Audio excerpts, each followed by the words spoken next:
and common sense collide.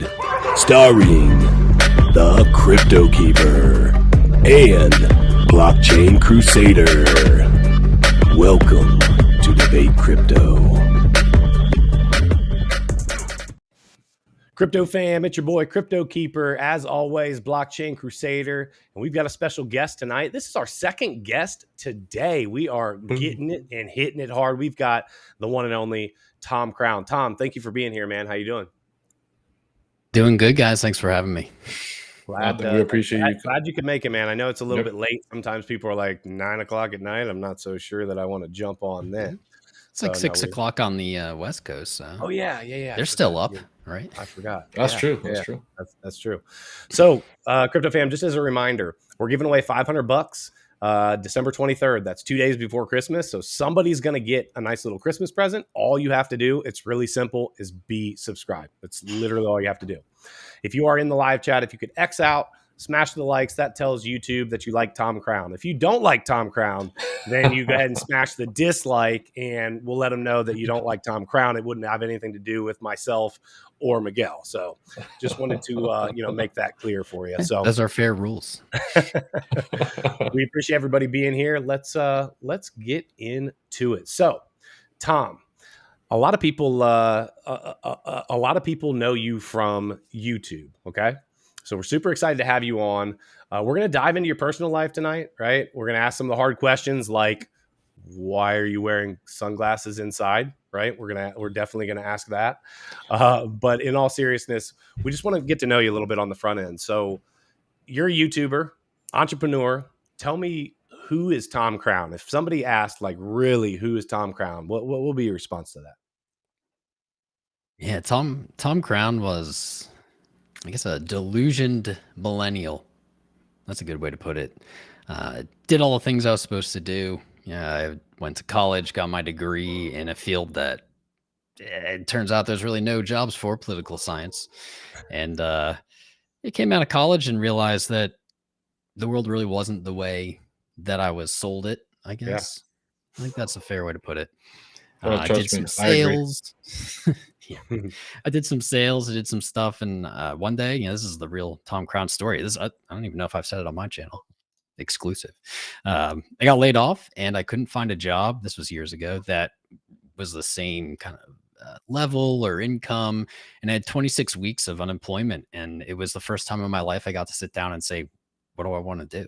What do I want to do with my life? I don't want to be selling these random things that I don't care about. And at the time, and obviously still to this day, cryptocurrency is Bitcoin.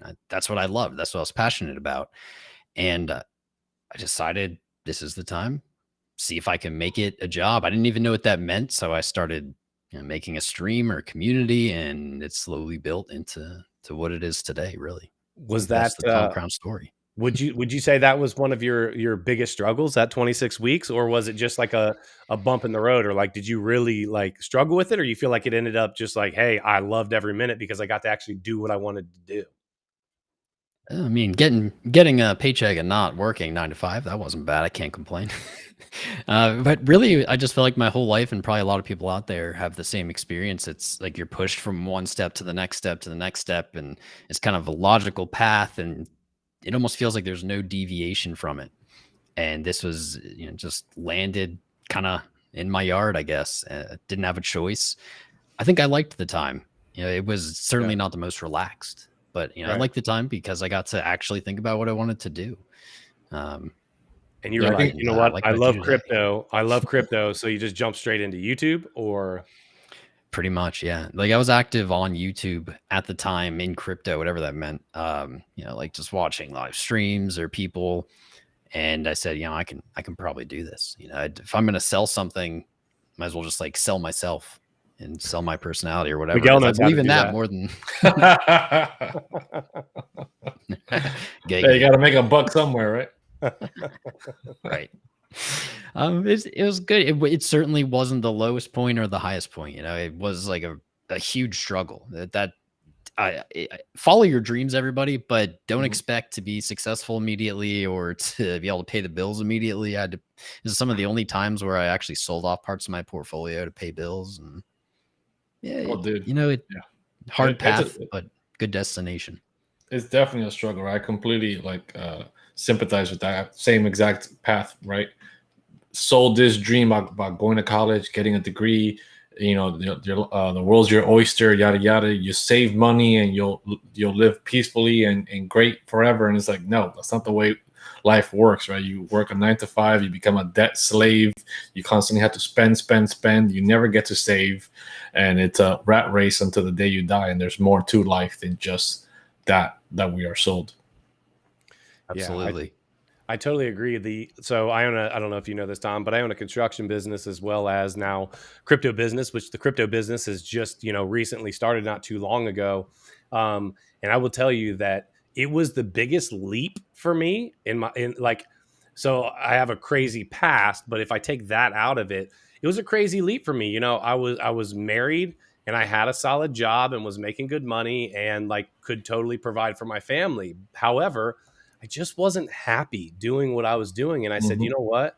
I think that I can work for myself. And that, it was a bit, I totally get what you're saying, because when you first do it, it's freaking scary. It's like, holy mackerel. I've got all these responsibilities.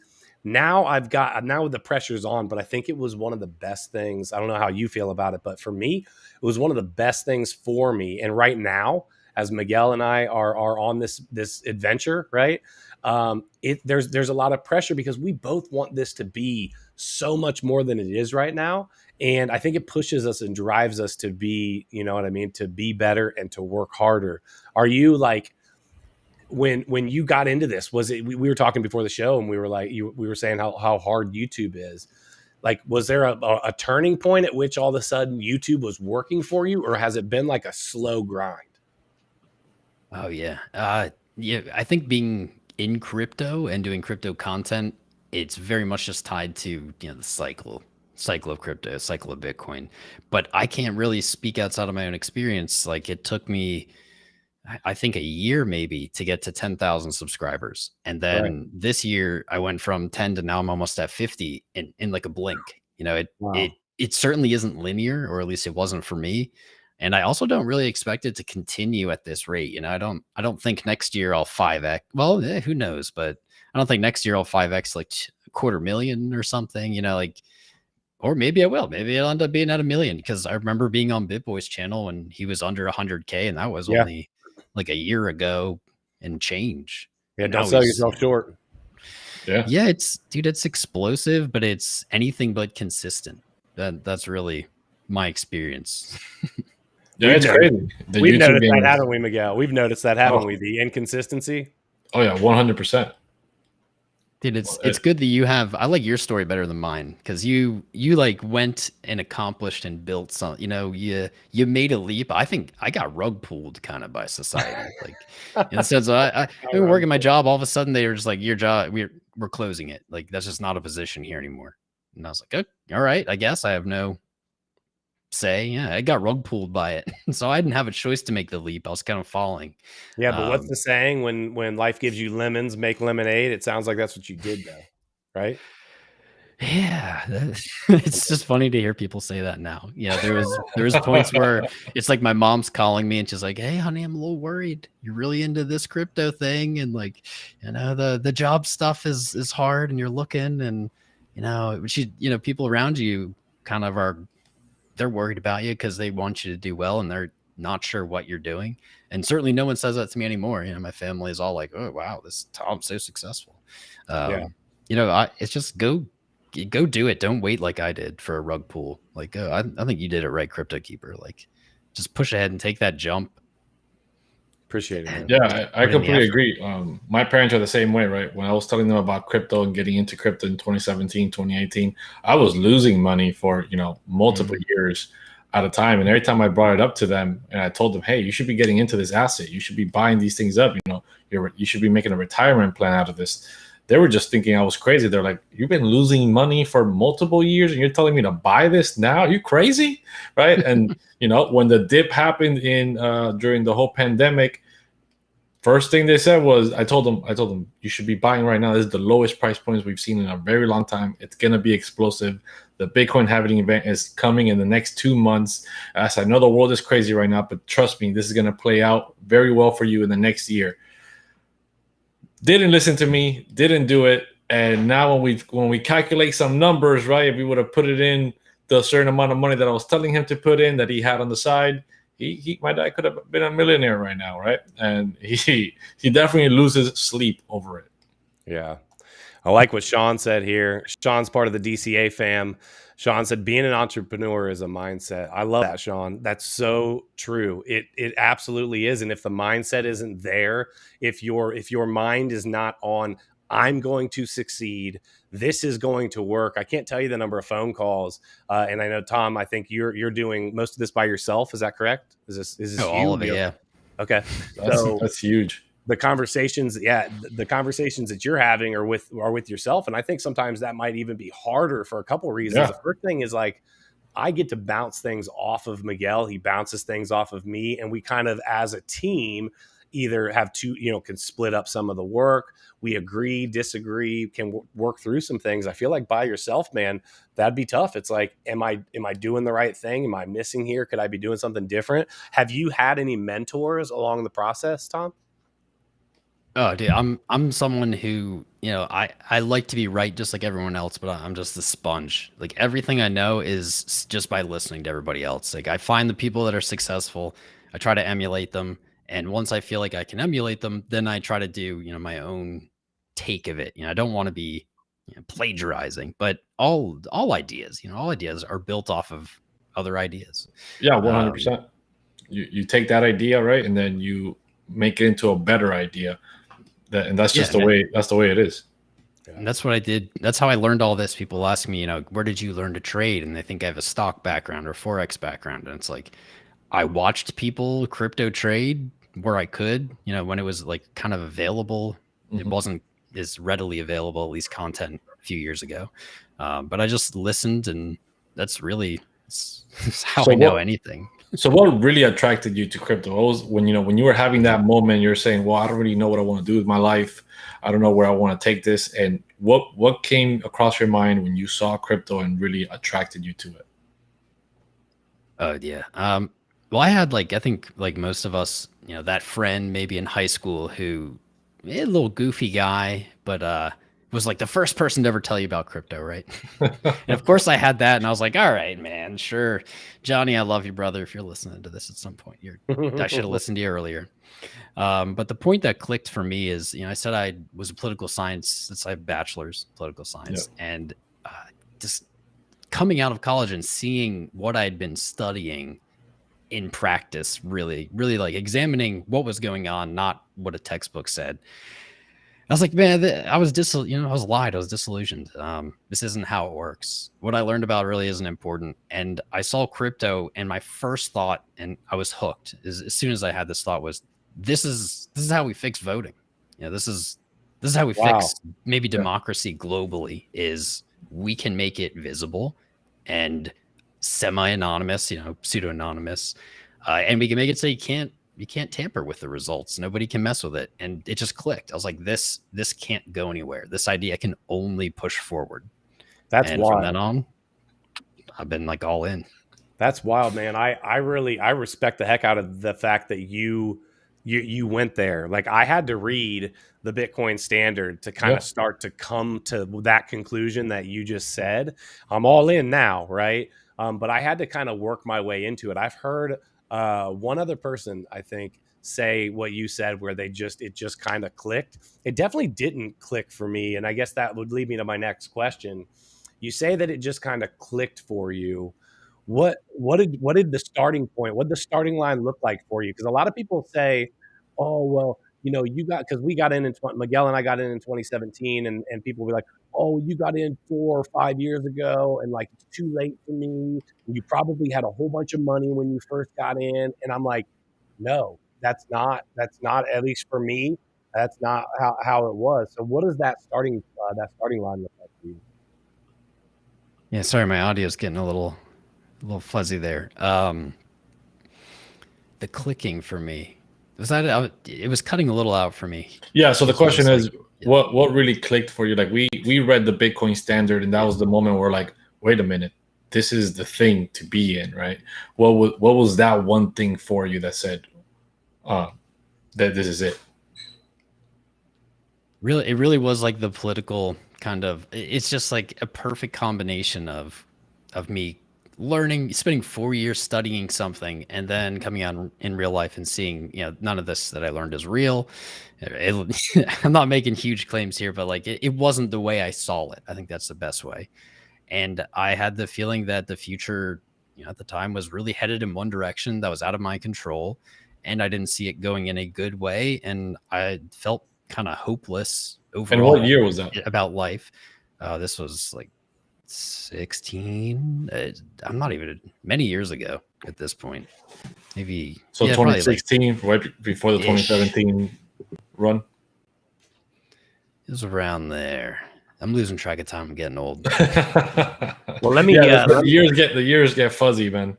I know I've been freezing a little bit. I don't know if it's still doing. Am I okay right now, Miguel? It's better now. It's a little bit better now, but you're still kind of cutting in and out. What's going on? It says everything says that I'm good. I don't know what's going on. All right. Well, if you guys got to kick me off, then let me know.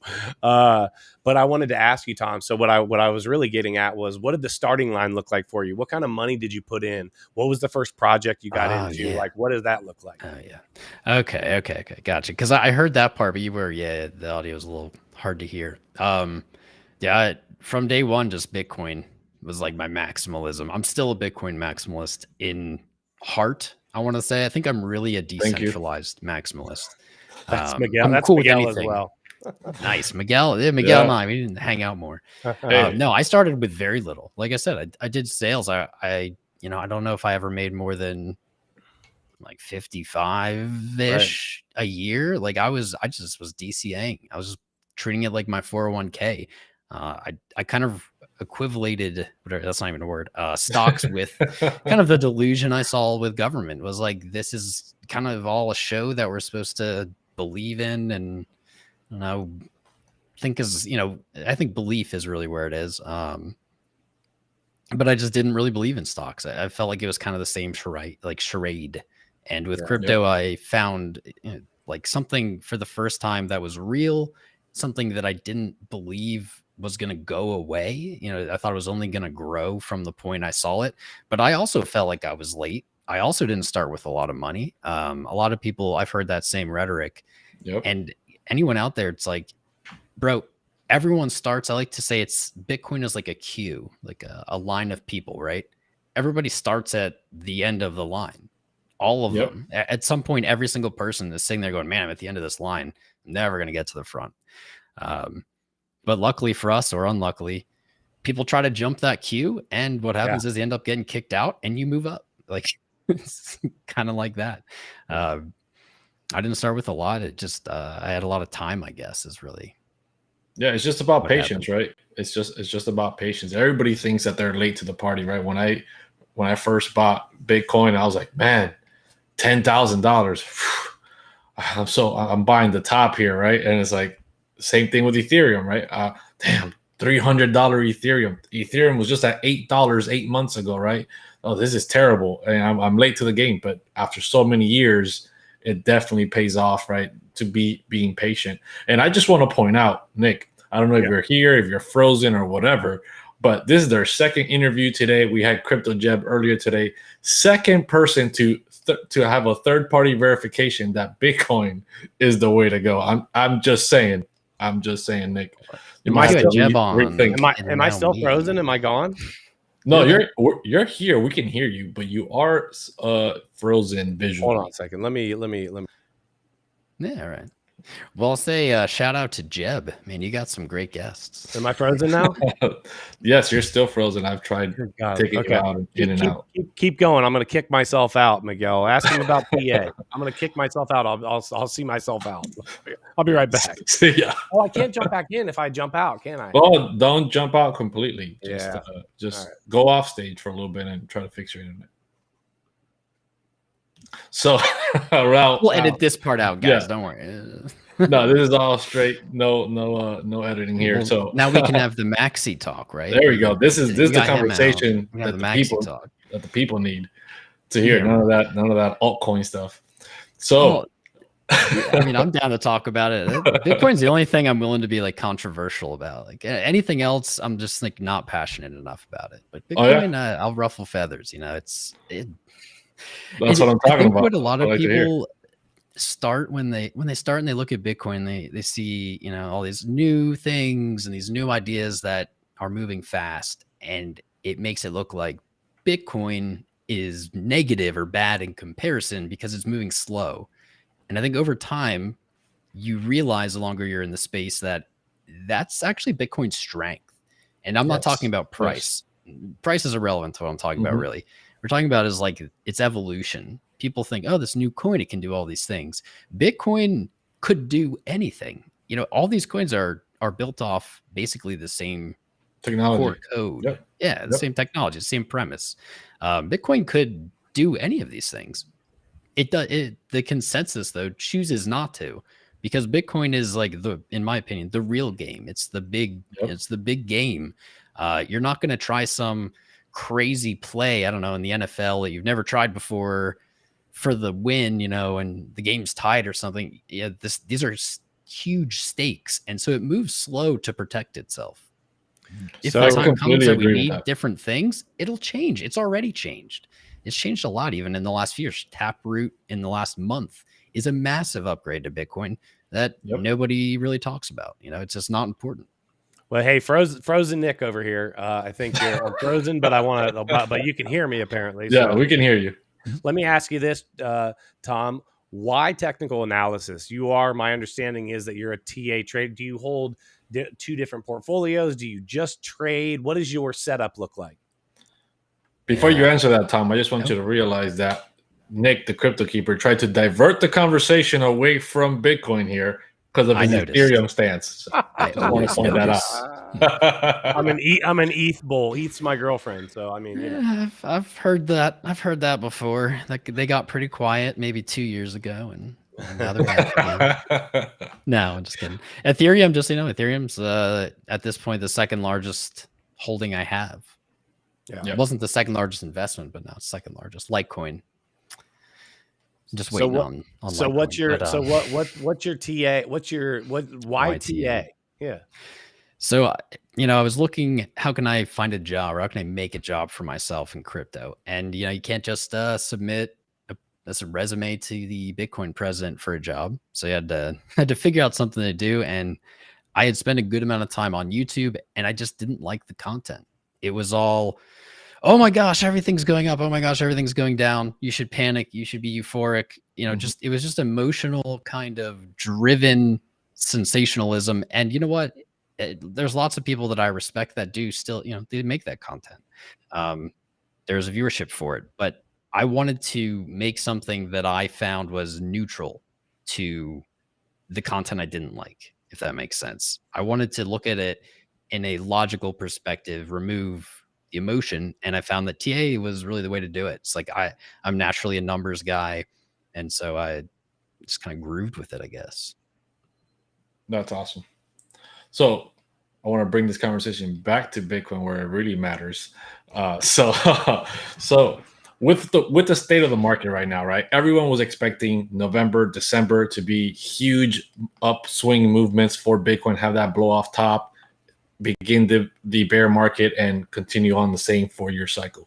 Where do you see this this Bitcoin cycle going as the way it is right now? Yeah, we did. This space never ceases to amaze me. So, you know, I'm going to stick with the same things. It's boring, but like, you know, it's December. It's still early in December. I think I have to just say, you know, every time I've seen these cycles go, or even mini cycles, it's always the same rhetoric of this time's different. You know, this time it's never going to go up, or this time it's never going to go down, or something. There's some combination. And I like to just stick with the model we have previously until it breaks. And so I guess, you know, by end of year, if we don't have, we'd need a pretty big rally, right? In the next 20 days. I don't believe that's impossible. I don't think that's off the table. If you look back, I think it's 2019. What, 100K? You're saying 100K by the end of the year, you could see it. It's not impossible. Not impossible. from where Do we're I at think right it's now, a good bet? oof. Do I think it's a good bet? Here's the thing: is at the beginning of the year, I said that's a great bet. Oh yes. Now that we have 100%. 20 days, I mean, yeah, I mean the odds on that get a little smaller every day. It's not impossible. I don't like the concept of this time is different because every time I've heard it, it's been It the hasn't same. been. Yeah. Well, so let me ask you this. What would you say if somebody said, you know what, the parabolic alt season that we quote haven't seen was actually in reality was the NFTs and the crap coins and all of that? That basically it took the place that they took the place of what we would call an alt season. What would you say to that? Well, all right. So just real quick though, on December, let me say this: is if you look back in the chart, December 16th, every Oh year yeah, except I for forgot this was you. 2019. You remember December that? 16th. Yeah, go ahead. Hit it. We're still not there yet. At the 16th, you know, I don't know. If we're still chilling here, I'll reassess. But wait till the 16th to draw any conclusions about December. Because if you look back, it's like every year except for 2019, I believe. Was it 19? Mhm. Yeah, it's December 16th. We had all-time highs, breaks of all-time highs, or bear market bottoms. So I'm kind of just like waiting out. I don't know why. I mean, it's just a cycle. It's just a chart thing, right? It's some type of level of manipulation from institutional players, whales, whatever it is. But Yeah, you know, patterns. There's There's patterns there. Could be related to taxes. I don't know. I really rarely try to understand why, and that's what I love about TA is I can just abandon why and just look at. I don't need to know. I don't need to know why something's happening. In fact, it might not even be useful information when you're doing technical analysis. You're just looking at levels. You're looking at numbers and saying it's more probable for it to go to X than it is to Y, and that's what you're betting based on. Well, Sean says he's not an XRP maxi, but he does have a great question, and I'd love to hear your answer as well. What are your thoughts on the XRP future or XRP as a whole? You boys are going to get me in trouble, aren't you? Oh, man. You know, my thoughts on XRP have widely ranged over the years. Widely ranged. I was very anti-XRP for a long time. And I wouldn't say that stance has necessarily changed. But with the caveat, there's something going on right now that I got to give them a little props or respect or something. Just being the target of the SEC right now, I think is a really important step for crypto. Doesn't really defend XRP or anything like that. And it's simply they got attacked and they're fighting back. And that was a battle that was inevitable. There's no way around this. And you know, it's like I'm kind of okay with it being Ripple being the target there, but like yeah, I mean, if someone's got to go down, might as well be them, right? I don't believe that they will. Honestly, I don't believe that they're going to lose the case. I think the case is just going to drag on forever. I think it's going to be like Mt. Gox. We're going to be hearing about it really for years. It seems impossible to settle anything, right? Doesn't it seem just impossible to settle anything in crypto like legally? Other than if I don't know, they arrest you. Like, it takes it for sure takes forever. So Ben Armstrong says that he believes that they are basically in bed together. Do you subscribe to the fact that this is all a narrative? This is all a show, and that ultimately this is going to play out how it's going to play out because they're on the same team? You know, that is not my opinion. That's not my opinion. I do agree with him on some concepts. I think with the SEC, I think the reality is, you know, 2017, 18, 19, even this year, how many projects literally were securities? Like maybe by the definition textbook, you know, a lot of them. I don't know if like they're, you know, being in bed with XRP. I doubt it.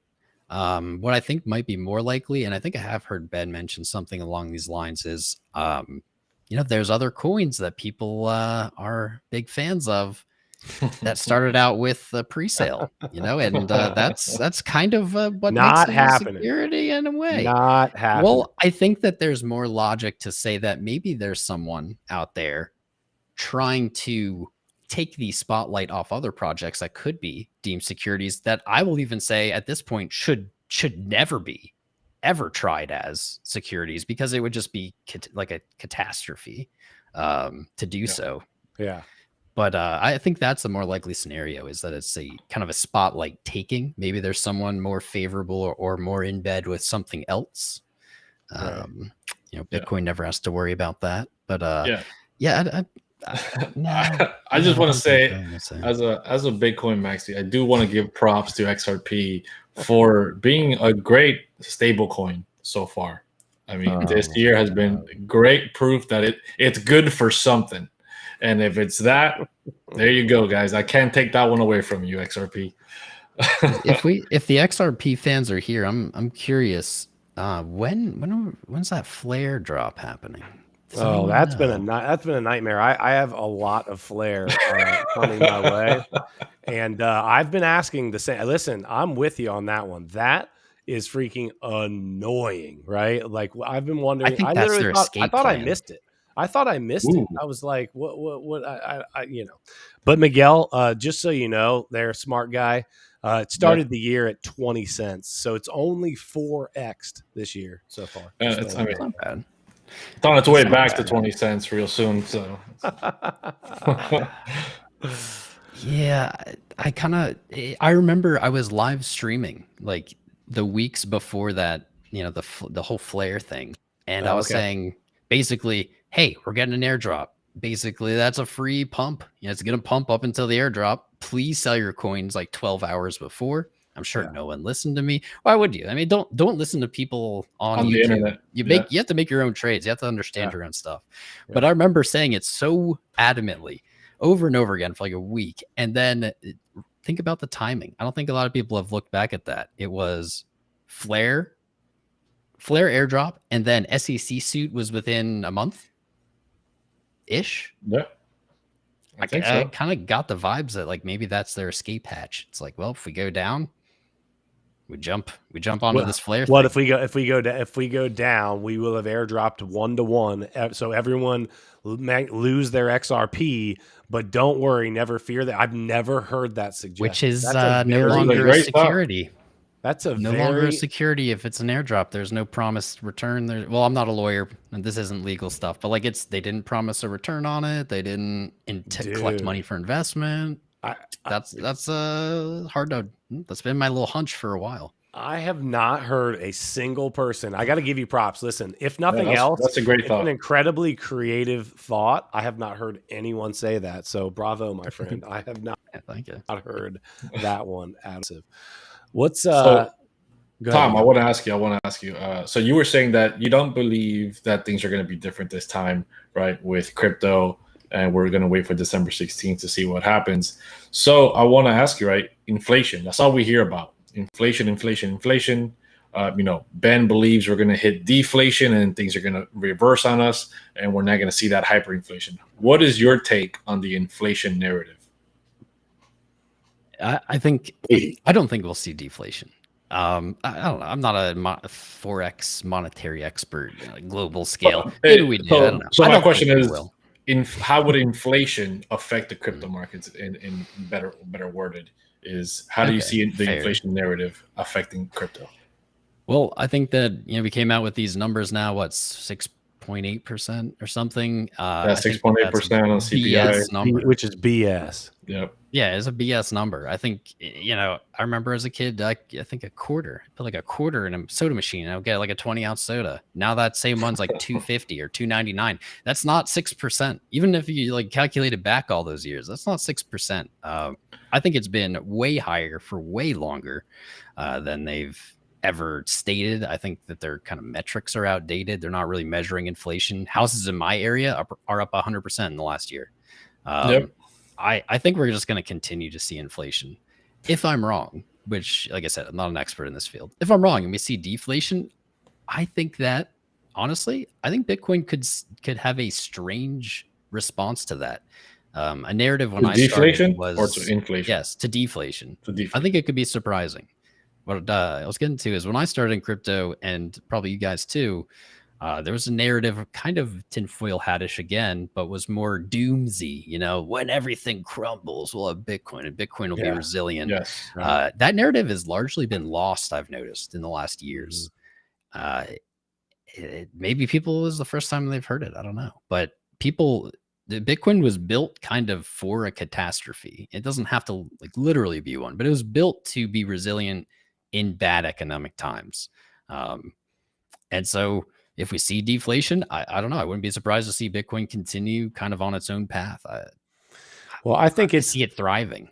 I think it's interesting though, and this is the only reason that, well, there's a couple reasons, but one of the reasons that I could well, there's two main reasons that I could see the deflation. Number one, the whole world, if the United States continues with the inflation narrative, the whole world's going down with it at some point. I'm not saying how far, but at some point that's happening. Unless they're holding Bitcoin like El Salvador. Well, yeah, but hey, that's, obviously that's fantastic. But the second thing is, and this is the one that's really interesting to me, a lot of these big banks, guess what they're starting to do? They're starting to not loan money. Why would they do that? Because ultimately deflation does exactly like if inflation was legit, they would continue to, you know what I mean? They would continue to pump out loaning money, and that would make sense. So if they're stopping, it either means A, that they're just nervous about the economy as a whole and people aren't going to be able to pay their debts. That is one option. I do believe that. But secondly, that, hey, you know what? The actual real value of debt is about to go up because of deflate. Like, what does that look like? I think it's really interesting. You know what banks are also doing? Buying Bitcoin. That's probably why they're not loaning that money out. Too busy buying Bitcoin. Well, you think instead of they're taking the same capital, they're holding their cash and they're holding their fiat and putting it into Bitcoin. Hey, every day we're hearing articles of the largest banks in different nations buying Bitcoin, right? Getting into Bitcoin. So it would make perfect sense that they would stop lending out money to use that cash to invest it somehow, whether it's through an ETF in Canada or whatever, or put it somewhere like the Grayscale. So they're trying to get something out of it. They're not just going to be holding cash forever. I do think they see inflation happening. I honestly don't agree with the deflation narrative. I could be completely wrong, but I've told you, Nick, multiple times that I don't agree with that. I think when they're using these words right now as tapering, we're going to start tapering. They printed 40% of the circulating supply of the US dollars in the last 18 months, right? Yeah. That is a scar on the US dollar that will not be erased by tapering now. I agree. And for any time soon, that 40% will still exist in circulating supply for a very long time. Yeah. Didn't they just walk back the tapering statement anyway? Did they? I don't know. Maybe they did. No. They walked back. They walked back. The inflation is transitory. Okay. Transitory. Okay. Yeah, transitory. Now I'm talking about tapering off. Yeah. So. I would love for them to be buying Bitcoin, and that's the reason they're not lending money. I would love that. I don't really believe that. Well, so the CIA, the CIA holds a bunch of Bitcoin, right? I was gonna say, I believe every government. I believe every government on this planet of, I don't know, any reasonable size at this point, in some way, whether it's direct or not, owns Bitcoin. Oh, 100%. Has some sort of exposure to it. It's part of the reason why I'm not surprised, but the spot ETF in the United States, I think the reason that it has not been approved yet is because it is going to be such a windfall of capital that the stock market would literally be like, oh, well, why are we going to invest in it? I think they need more time. And I think it is just a brick wall. It is saying, no, not yet. We need to get ourselves positioned. I think, and this might sound wild, but I think that the stock market is going to be on the blockchain at some point before too terribly long. And I think there needs to be a lot of regulations that happen prior to that. And then I think as that pivot happens, then all of a sudden, maybe the stock market stays open 24 hours. You can literally 24 hours, 7 days a week. That needs to freaking happen. It's not like these companies aren't making money while we sleep, right? So what is the point of closing things down? But they don't like that, right? They don't like that because then they would have to, look what happened with GameStop. They don't like the transparency of it, is what they not just the transparency, but what would happen when the same thing that happened with GameStop, right? these hedge funds were losing massive amount. They instantly called up and said, "Hey, stop trading right now." Who are they gonna call at 4 a.m? Who's gonna be up looking at that stuff and say, "Hey, stop this right now. We're losing millions and millions of dollars here." Right. So Yeah, I but think let's they be don't fair. like that. Let's be fair. The exchanges, we've all been through this. The exchanges, when they ultimately, they all go down. That's centralized exchanges, right? That's why you got to be on the decentralized exchanges. Agreed, but the decentralized exchanges are so flooded. If you're trading ERC20 tokens or trying to get into a, then maybe you should be, holding some of this and not so much. You act like I'm not holding this. You know what's interesting? We were talking about lending money, and I actually don't know the numbers on banks and what they're doing. It's not something I pay attention to really, but what I think is interesting is look at the demand right now for dollars to borrow dollars in crypto. I think that's an interesting contrast because there's a massive demand. Clearly 9-10% APY worthy. You see that across many platforms. So, but I don't think they're using it to get into fiat, Tom. I think a lot of them are using it to get into either a stable coin or another asset, basically to pack more of their bags. I don't think a lot of people are going straight into fiat. Now, I think it's happening for sure because people need to take profits, but they don't want to pay to have the taxable event happen. But I would argue that I think a lot of it, depending on the timing, is saying, you know what, I want to expand what I'm doing without coming out of pocket. On the other side of things, I don't know. I think it's super interesting though, dude. Let me ask you, Tom. This is kind of a shift, but I was just thinking about this. Trading. You're into trading, right? What do you think about indicators like Market Cipher, Lux Algo, things like that? Because I've always wondered. I mean, ultimately, we love CryptoFace. Great guy. We talked to him on Around the Blockchain. I like him. We're going to have him on here, and I know he's brilliant, right? I don't know who owns Lux Algo, but I know CryptoFace, right? Mr. Smack. So Mr. Smack, that's who owns Lux Algo. Is that what you're saying? Smack. Yeah, it's the same. Really? Okay. Sean, great dude. Both great dudes. Actually, they're both great dudes. So my question what do I think about indicators? Where honestly, give me an dance around this. No, don't give it to you honestly. Let's hear it. This is all anyone really needs to know about indicators. They're all looking at the same data, right? They're just pulling data from the candles. Indicators are just showing you that data in a different way. Sometimes people can put it together in a way that's more visually pleasing, maybe more visual digestion of that data. And that's what indicators are. None of them are a magic bullet. None of them are a free money button. It's a tool. You give a guy a hammer. One person can build a bridge. The other person can hit their thumb with the hammer and, I don't know, go to the hospital. It's a tool. I think it's really that easy. So I got a question outside. That's a very good comment about indicators, and it is true, right? They're all looking at the same data. They just presented to you in different formats so that people can read it different ways. Yeah, of course they are. They're all looking at the same data, then just using different formulas to give you a different result. But I think that some of we know, I think Crypto Weatherman, I'll use him as an example because I think this is what he's doing.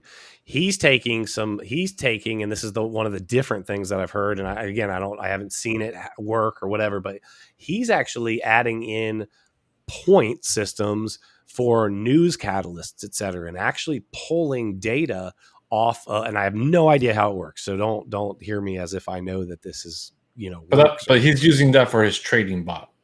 So that's what he's doing is he's pulling the data from the charts, right? From the indicators from the chart, and then he's mixing in what that would give you plus the outside news articles into the bot's using the same decision power, adding something on top of it, and then putting it together so that the bot can decide what to do in that moment. Okay. Yeah, and it really would be just as difficult to determine, like to factor in the news. Well, if the news being bullish, does that mean that it's going to go up, or is that actually a factor of it going down? I think people can view that problem as, you just add in sentiment, but that doesn't really create a clean. It could be baked in already. If people knew about it before, you're right. Doesn't mean the idea is bad or it can't work, but like just be weary whenever Just not anything promises 100%. you something. Indicators are all just looking at the data. I mean, some might pull some other data feeds. You could multiply Bitcoin's price by, like, I don't know, the average global temperature, and you have a little bit different chart, and like maybe that chart's the real chart. That's probably not a good way to do it, but it would modify it a little bit, and maybe your result is better. But people need to understand that with bots and trading, right? They're made by humans, and no human trader, no matter how good they are 100% or even close to 100% correct all the time when it comes to trading. So these bots will not be 100%, no matter how much they try to advertise it that it's 95, 98% accurate. Those are BS numbers because nobody is trading that accurately. Their bots are not going to be trading that accurately. There's always going to be room for failure and things that they cannot foresee happening in the charts, in the news, whatever it is, black swan events. So always be wary of that.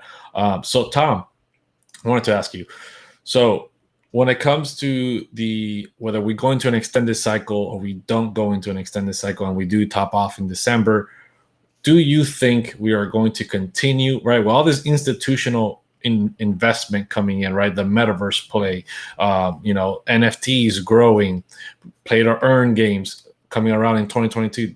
Do you believe we are going to go into a bear market at some point and still see Bitcoin drop 85% and the altcoins dropping 95+%? Or you think that's going to change? Yeah. Is this time different? It's just always a bad bet, right? Man, you see it on that end of the thing, on that end of things too. You see us still having that. I'm hoping for it, honestly. That's the best case scenario. It's like, but is it now so expected that that's not? It's like gets into almost like a psychology kind of positive feedback loop of like, well, now too many people are expecting it, so now it's not going to happen. But now everyone knows that everyone's expecting it. Like, I don't know. I think it's like you should just always bet on what you've seen, what has happened, and then when it starts deviating, that's when I think you need to readjust your plan, or you need to, change things up. Like at this point, being at 46.8 or something, if we don't get any rally into the end of the year, we just close here. Yeah, maybe it's time to mix, to try to change what we're doing or look at it differently. But I mean, an 85% drop, that's what we've seen almost every time. It's like 85 to 90-ish. Altcoins get crushed. We haven't, that's a note here. I know that Crusader is going to love this. That's a note about this cycle we haven't seen really is last cycle, we kind of saw Bitcoin and alts doing, I like to call it a seesaw. Bitcoin would rally, they would drop, and they might go sideways in dollar value, but they would drop in value against Bitcoin. And then Bitcoin would chill out, maybe drop a little, and then the alts would rally, and they would go back and forth. And in this cycle, it really seems like Bitcoin broke out, the alts weren't really moving, and then alts just went nuts and kind of stayed there. And that's it. We haven't had any of the back and forth yet. We haven't seen dominance kind of dead cat bounce and alts bleed for a while, and everyone freaks out, says, oh, altcoins, I knew they were a scam, I'm going into Bitcoin. And they jump in, and then Bitcoin goes down and alts go nuts, and they're chasing kind of this endless pump, and they're always buying kind of the wrong side of it. We haven't seen that yet. And a lot of that to me makes me think that, we really haven't seen this cycle play out. I do agree with that. But I also do agree with what you said, right? With the sentiment of now everyone is expecting 85% drops and saying, well, I'm going to take profits and wait for that 85% drop to then buy back up, right? But now we have institutions publicly in the eye saying, hey, in the eyes of everyone saying, hey, we are here. We're investing in crypto. We have these banks coming out, right? We have nations saying we're getting into crypto. So it points to saying maybe things are going to be different, because if institutions are so public about Bitcoin and cryptocurrencies right now, I can't foresee them letting Bitcoin drop 85% and just ignoring Bitcoin in an extended, in a big bear market for multiple years, and then disappearing for a while and then coming back in 2025 after the next Bitcoin halving. I think there are a lot of indicators pointing to it being different this time from our expectations. I think literally there's so much different. It still feels like a dream to sit here and talk to you guys about Bitcoin, being a legal tender. Yeah. Governments actually acknowledging it, not even acknowledging it, starting to get very defensive. Like the IMF seems very spooked. The U.S. government shuts down anything instantly that Facebook talks about that has to do with crypto. They like are slamming the gavel the second the sentence is finished. This is all new. When we started, it was really tinfoil hat. It was very conspiracy-ish. It was like kind of doomsday-ish, like I was saying earlier. So things have changed. Things literally have changed. Does that mean the cycle will change? One of the let me say this, because this is where I kind of question whether, again, I totally agree with you. And until you show me something different, I'm on board and saying, okay, this is where we're at. I would, however, say, and I saw this stat. I have not looked deep into this, but I've seen it a couple times now from a couple different creators, just so you guys know that I didn't do some deep dive into this, but I've heard it from a couple creators that says that 70% of the actual capital at this point in the crypto markets are the institutions now. That was not the case back in 2017. Okay. So like real deal, the money is in different hands in doing different things, right? Ultimately, the retail trader back in 2017, 2018, when became bag holders like myself, like Miguel, whatever, everyone, because right, because the narrative was able to absolutely push that, and there was so much retail FOMO. But my question would be, what if 70% is correct? The 30% is not enough to give you that crazy blow off top. I don't know. I guess I'm curious. Because part of me says, hey, it's institutions, so therefore you will get that huge movement because they can manipulate it and make that huge movement happen. But then part of me says, wait a minute, there's not enough hands to be buying up what it is they want to dump. I don't know. I wouldn't agree with that. I think institutions have been here for a very long time. We've had Raul Pal publicly talk about that in interviews. The public part is new. That I was going to say is like, absolutely, that is them being open about it. I believe that they've been eyeing this, or at least, hedging for many years. But I think the public part, I think that's a valid point, is like, that's what's changed in that front, is now it's very public. 2017, unheard of. This is unheard of institutional investment. Yeah, I think it's going to be crazy interesting to see what happens, man. I think nobody, and we've been talking about this a lot. It's like no one knows. So there's 3 people on this panel: Tom Crown, CryptoKeeper, BlockchainCrusader. Guess who knows what's happening, right? Miguel's going to say me, but no, right? Nobody. We don't know. We are speculating. So I guess I would just throw out there to everyone that's watching: you have to take in all the information that you have from every single different place. Don't just listen to me. Don't just listen to Tom. Don't just listen to Miguel. You've got to take information from all these different places, not just content creators either. You need to do research. You need to educate yourself so that you can put yourself in the best position to make a decision for you. And I think that's where I had a message from somebody the other day that was in one of my TikToks. And basically it said, well, this person, and put a name on there, I'm not going to throw that out there, but well, this person told us that this was going to happen. So of course we all lost money. It's all, and literally said, this is his fault. Well, I responded immediately and said, wait a minute. Like, this is your capital. We all very specifically tell you that we are telling you what we believe, what we're speculating, and what we are doing, but I'm not making decisions for you. And so I just challenge you, if you're watching this, to please put a game plan together for yourself. I don't know your financial situation. I don't know whether you're playing with capital that you can afford to lose or not. I don't know if you're short-term or long-term. I don't know any of that. I can just tell you what works for me and what I believe I am going to be doing. And I think, Tom, when you're talking to all of your followers, right? I think I've watched some of your stuff, and I think you're pretty clear about it. Like, hey, this is not financial advice. This is what I'm seeing in the charts, right? This is what I see happening in the overall cryptoverse. You've got to come to your own conclusion. You know what I mean? Well, yeah, I mean, 1,000%. No one knows the future. I don't know the future. Yeah, no one here watching knows the future. You Why'd we can't. bring You this guy can't. on, Miguel? Yeah, what? Should have brought somebody else on. I thought he knew. I thought this guy had I answers, thought I bro. knew the future. I know. wish. I know. You know, we're all just doing our best. I think some people, you know, I think the intent of the content maybe is kind of the deciding factor for me of how I feel about what they're doing. Yeah. Other creators, but nobody knows. You know, we're all doing something. You know, I like analysis because it doesn't really have much of opinion. It's not how I feel about it. It's like you see patterns, you can identify those patterns, or you don't. Interpretation is smaller. So talking about not knowing the future, what do you think? We asked this to everybody. Our game plan is 2030. So what do you think Bitcoin and Ethereum looks like in 2030? Oh man, we're only asking you 9 years out. Holy, man. Come on. yeah, just 9. Okay, well, it's actually more like 8 now, so it's not. Yeah, it's more like 8 years. You have a big room of margin, right? You don't. Yeah. I'm sure. No one's gonna I'm sure hold I you would to have had it. an awesome answer for this, like when I started in crypto. You know what I mean? I would have been like, oh, all these things. But the amount that it's moved, even in 1 year, I think it's just undetermined. There's just no way to even get close to what might be in 10.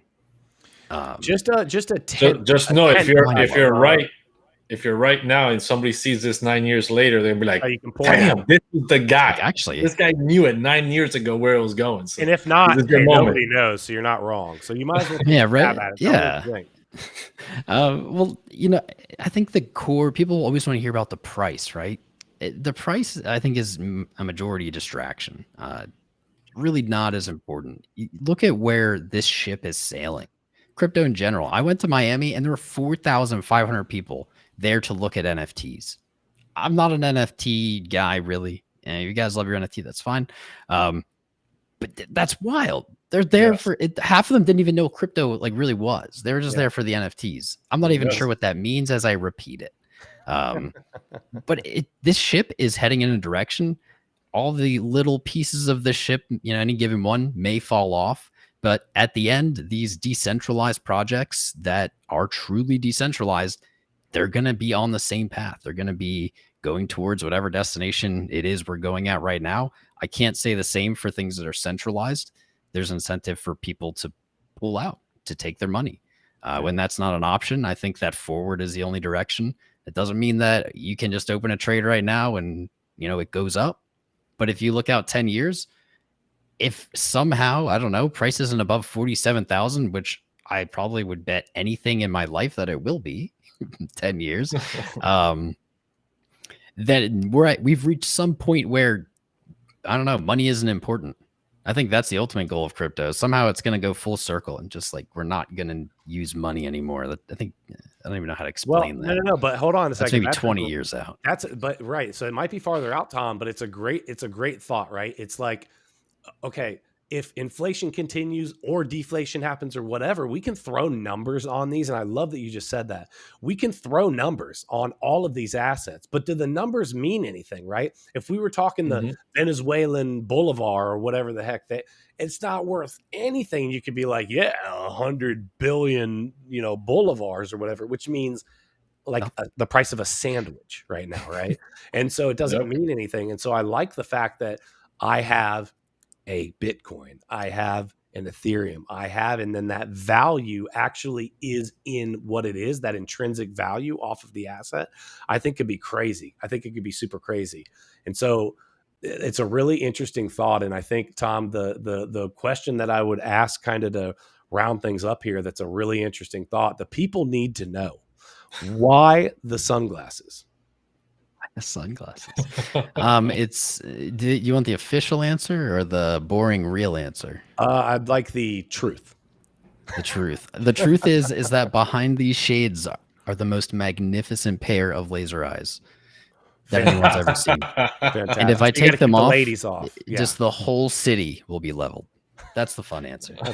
That's the real answer.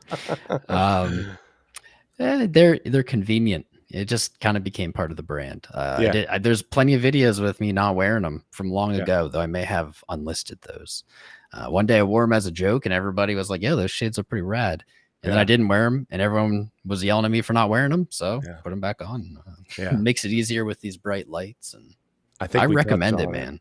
Yeah, I mean, sounds good. I'm losing sight out of my right eye with a lamp that I have hitting me. That's funny. I got 3 ring lights and a light back here, and I'm like, I should probably do it. But I think you have my approval.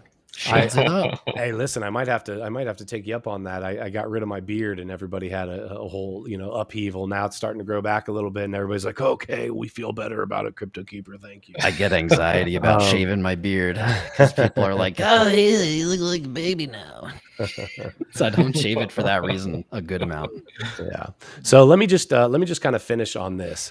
Jeffrey says, whoop, if I could show it. There we go. Jeffrey said, you guys are some of the only creators that I see on during the pumps as well as the dumps. Thank you guys for being out there for the people. Jeffrey, thank you, first of all, for subscribing. Thank you for following us. If you're not following Tom, I don't know if you came in with Tom or you came in with us. Either way, make sure you're following everybody on the panel. We appreciate every single person, guys. There's a reason that at the end of the streams, I tell you guys that I love you. We genuinely care about each and every person that follows us and subscribes to us. And that is why we will always continue to, whether we like what we're telling you or not, we're going to give you the truth. We're going to give you the facts down to earth. Hey, here's what we're seeing. This is what we believe. If you've noticed, we don't do all of this shilling of random projects or, my inbox is flooded with, hey, will you promote this? Will you promote that? It's just not one of our things. Do we do it once in a great while? Sure. If it's something that we absolutely, truly believe in, for sure. And so we're going to continue to bring that type of clarity to the market. And we'll always, we will continue to be here. And guys, if you are not subscribed, just as a last little reminder, first of all of Tom's information should be, at a minimum, his YouTube should be down in the description. So make sure that you guys give him a follow. We are giving away $500 here on the channel, December 23rd, 2 days before Christmas. All you have to do is be subscribed. So literally there's 72 people in here. There's no reason, right? Unless you just absolutely hate us. And even then you could just subscribe just to hate on us, right? We'll be giving that away December 23rd. So we'd appreciate the love there. Yeah. So one last question here. As Bitcoin maxis, what are your top 5 shitcoins? I mean, top 5 altcoins for the long term? This is a good one. Man, my answers are always so lame. Whatever gets me more Bitcoin. whatever I can sell for more Bitcoin. So you won't actively hold alts then. You are actively trading enough that all you're doing is moving in and out of positions to get more Bitcoin. Well, yes, but like in slow motion. It's very slow motion. Actively, the only thing I do is I buy alt BTC pairs, and then I wait to sell them in alt BTC pairs for more Bitcoin. That is ultimately what I do. I wish it was like you just described, where I'm like in and out and it's like awesome and fast. Certainly have some bags that very well may never return to where I bought them. Yeah. But I also have many that have gone 10, 100, 1,000. I think maybe T Fuel I did like a 10,000 X on. Maybe. Wow. Close. But yeah, no, it's much slower. It's sometimes I just use mostly limit order sells, limit order buys, and they can take months, they can take years. Some of them, like I said, maybe never. But it is, in fact, they're transitionary in the fact that I don't really plan on holding them. Not forever. I'll keep a little bit. Like I'll keep one Ethereum for you. I think. Thank you. But like, no, I want to get rid of them. I want more Bitcoin. The whole world is kind of an infinite pool of things being created, and Bitcoin is mathematically finite. And I like the odds. I like the finite versus the infinite. Well, guys, you heard it here first. Stack more BTC. And if you heard that here first, well, then you probably haven't been paying attention to some other creators like Miguel. So yeah, we love Miguel you guys. are going to keep doing it. So if you don't, Yeah. I mean, that's more for us. More for us, right? Listen, Yep. I'm stacking too, but my goal has been to continue to stack more and more ETH. So far, that has paid off much more for me. However, in fairness, I probably could have had similar returns if I had been as bullish about getting into Bitcoin as I was for ETH when I was jumping into that. So we appreciate each and every one of you. Tom, thank you again for coming on, bro. It was a pleasure. I look forward to beating you. I mean, 100%. seeing you again on Around the Blockchain. I never win. I won the Yeah. first. I never. You said you won the first. No. You said you won the first I think time. I won the first time. I won once. I think now, I won I the don't first know. time I was on. Maybe it's a pity vote. Oh, it's rigged. Man, we And then the stream just shuts off. They've That's right. canceled us. That's right. No, That's right. yeah, you can. I look forward to being beaten on that show. I love that show. This has been great too, guys. We'll do it again. Oh yeah, for sure, I think dude. We'll appreciate do it you, bro. again. How about like when FBTC isn't looking so hot, then we'll like rehash this and see how the conversation goes. Ethereum's been a great bet this year. Congrats, man. It's already been. Thank you. It's already been 2-1 on the stream anyway all night. So I'm gonna have my glory for a second and just say that ETH has been outperforming Bitcoin. And on that note, ladies and gentlemen, we love you. Until next time, hodl.